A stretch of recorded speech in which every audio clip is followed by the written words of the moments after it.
This is Avery Tanzer from Awards Radar, and I'm so thrilled to be speaking with Linda Cardellini about Dead to Me. How are you, Linda? I'm good. Thanks for having me. How are you? I'm good. I'm good. I'm glad to be able to revisit the show because I feel like it's been a while since it wrapped up, but it's still sort of lingering in the back of my mind.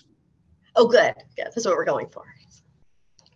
How does it feel to be doing press for it right now? It actually feels pretty good because it turns out I really miss Judy. I got so used to playing her. I got so used to being able to, sort of exercise that part of myself. So it feels really nice to revisit it. She's very warm and also a bit flighty. What do you relate to about her? I relate to some of that for sure. I think she's more of I'm more of an overthinker. She might be an underthinker at times about situations. She's more spontaneous about things for sure. Um, but it just is such a delicious character. My God, there's the things that I was given to do, and that was really just such an incredible role. So I miss her this being able to play this person who makes the world's worst decisions with her heart in the best place, and sort of overcoming all of that and having this incredible friendship with Christina and Jen and Judy being together. I miss all of that stuff. Are there any pieces of Jen that you feel like are more like you? I think, Judy doesn't anger, which was a hard thing to sort of like tamp down because she's in so many situations that she should anger. And I think as Linda would have been more angry than she was. So I relate to some of the anger in Jen there, for certain situations. But I also think, what Judy admires about Jen's characters, there's sort of this wish fulfillment of being able to sort of act out on your rage and and uh, and express those things in a way that Judy can't. And I think watching Jen do that in such a hilarious way, the way Christina does it, it it's pretty fun. And I think we all sort of vicariously live through that person who just says whatever she feels and and expresses herself in that way. Also a lot of deception that we see. Did you enjoy playing that when you're just lying to everyone around you? Or not everyone? I did, and the way I started to really enjoy it was that she never wants to lie. So that for me, as the actress and being able to play something juicy, is she's never really trying to totally deceive somebody. She's just trying to make people feel better, and she's trying her hardest to tell the truth in some way. So sometimes her face is going opposite of what she's saying, or she never is really trying to lie. She's always she on the verge of telling the truth, and that was really fun to play with because at times she does let things slip, and she is a bit, as they call me, confessy, but then she's also sort of guarding it all of the time. So it's this really fun balance that you get to play with her, and you get in. And I'm so lucky that the audience forgives her. We're so lucky that they love Jen and Judy together, and that you believe this friendship because they are the most unlikely friends with the most horrific situations and circumstances, in their backstory. So the two people should never come together who, we were lucky enough for the fans love them together. And that was really something that was magical for us. And I feel it was really fun to play. Really fun to play. I miss that. I miss that back and forth that we got to have. It was a lot of fun. You also have some great younger co-stars. What was it like working with them? Yeah. Yeah, they're fantastic. And then you get to see people grow up. That's the thing about, being on a show for several years is, Sam and Luke, they were so young. And then, they mature so much by the end of the show. And I really loved the way that the writers approached those relationships because Judy really more than anything wants a family. And that's the most important thing to her. That's the hole in her heart that sort of has never been filled. And I think you really get to see that at play with Luke and Sam, with Charlie and Henry. So I think by the end of the season, there's really an arc for her in terms of being accepted and loved by maybe not her own sort of given family, but a chosen family. Who that's also the most unlikely family. I mean, she literally killed their father. That they accepted her as their second mother is pretty crazy. You also get to share a lot of scenes with James Marsden, but he's not always playing the same person. What was it like to work with him in those two capacities? I think James is so incredibly talented. On top of being just such a wonderful person, and I'm lucky enough to count him as one of my friends now. But he is really, I mean, it's too easy to underestimate him because he makes it look so easy. But what he's doing is extraordinarily difficult. I mean, he really walks the line between, comedy and tragedy all of the time. And he is also playing two characters, which when I first heard that he was going to be playing both of these characters, I thought, how are they going to do that? He's going to have, some kind of like mark that's going to make sure that we all know that that's not the same guy, a scar or, something. And it was just him with kind of a different hairstyle and an attitude. And it was so beautifully convincing that you take something that seems incredulous on the surface, and when he plays it, it seems entirely believable. And I just, he's a brilliant improver. He's a wonderful guy. He is without ego. So you just feel like you're in the presence of somebody who's incredibly talented and incredibly generous. And I can't say enough good things about him. I love him very much. I also liked Judy's arc with Nadia Morales. I think that was nice just to have that sort of unexpectedly warm interaction that, of course, came to an unfortunate, no, though not as bad as it could have been end, right? Right. Not too dead to me ending for that. But no, she's wonderful too. And I love that, when she first came into the picture, I love that she, Diana, who plays Detective Perez, I love that she's her ex-girlfriend and how that all intertwines. And, the two of them standing there in the morning, having that confrontation, realizing that they both are sort of with the same person. I just thought it was so magical how the writers end up doing that. They end up sort of, we always know there's some big twists coming, but there's always some mini twists coming. But Natalie is so much fun to work with, and she's really smart and funny, and just everybody on the show, they're just all so talented. And the things that they write for us to do, it's never just, nobody is ever just one thing. We're all playing multiple things. It's going from comedy to tragedy in a few minutes at a time. So I feel incredibly lucky to have been with that group of people. On the note of those big twists, I mean, we did see something unexpected and new, a different kind of role for Judy in the final season. What was it like to take on that sort of burden of pain that wasn't really hers beforehand? It was, it's heavy. That's a heavy diagnosis for her. And I know that it came from a real place for some of our writers. And I know that, I had people in my life dealing with cancer at the time. And I think it's just it's a tough subject, and people dealing with illness, and I think the show is really smart at putting sort of friendship and grief at the center of it. And I think that's what life is about. It's about the people you love and sort of dealing with the idea that we're not all here forever.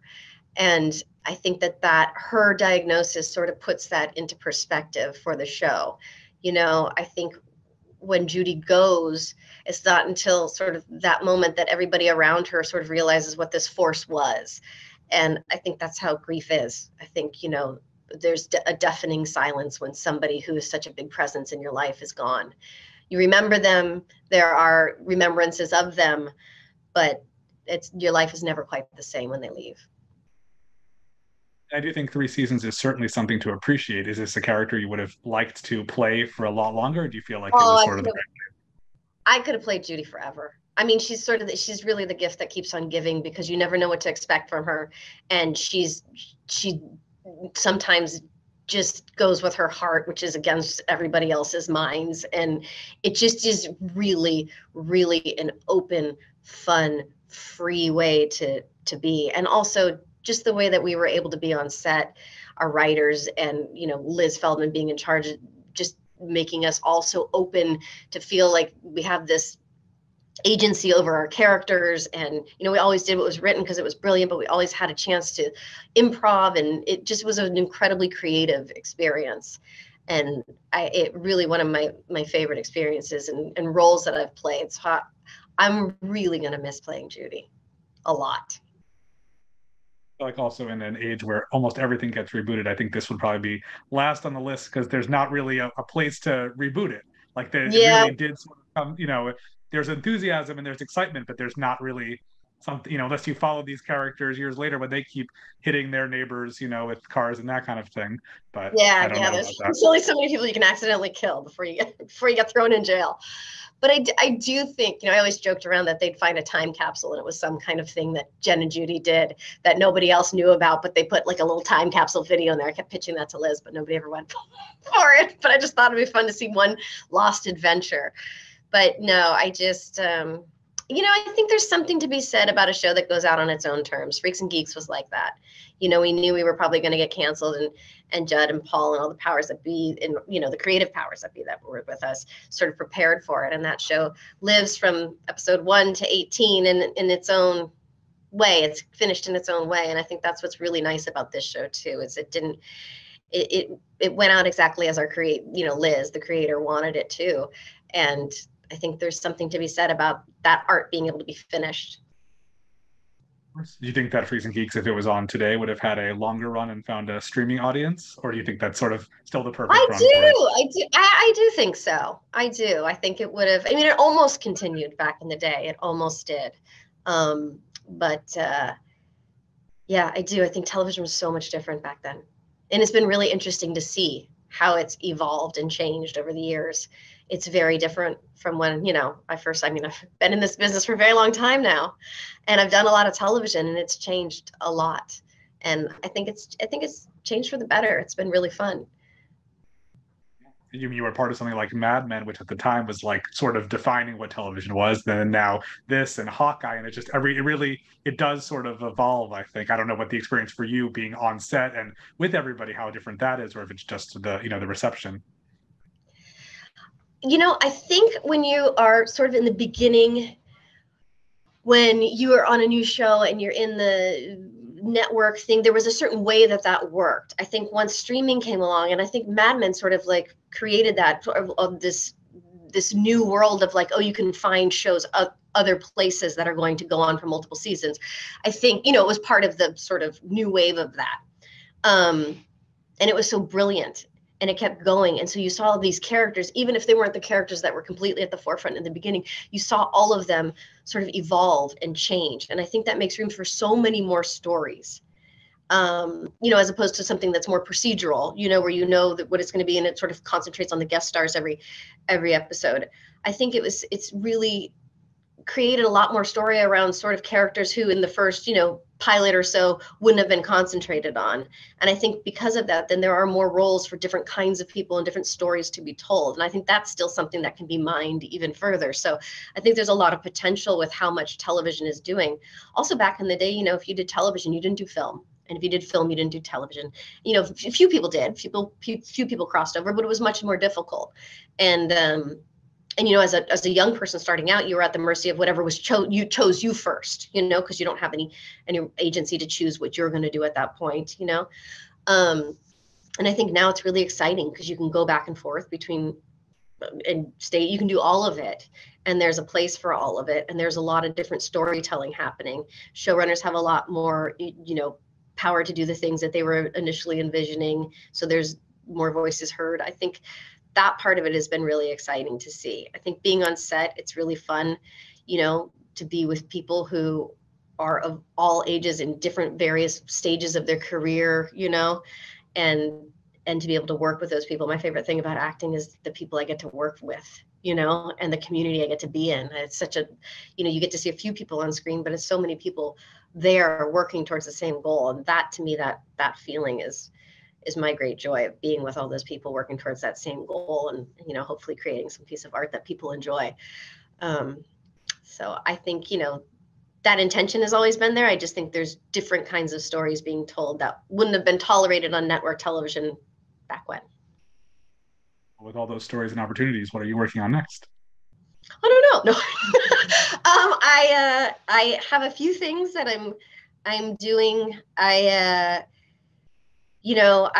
been writing something for a long time with one of the writers from Dead to Me. We were writing a movie, and I just am looking for the next exciting thing. I think when Judy came along, it was a role I had never played, and I'm always kind of looking for something like that, something that's new. And I loved Christina. I thought she was so talented. So I was looking to work with interesting, talented, fun people. So that's sort of my criteria, and I've been really lucky, and I'm very grateful that I've had a long career. I never knew if I would be able to do this once, let alone to make a career of it. So I get excited by the idea that I don't know what's next. And I've have a few things, that you'll end up seeing fairly soon, but yeah, I think I'm waiting. I think for a television series, I think, we'll see. There's a few things coming up. I think there's an exciting opportunity. So we'll know. We'll know when we see it, I think. I think that's a great attitude, and I wish you plenty of luck with that. Thank you for taking a few minutes to talk with me today. Thank you so much. I appreciate it.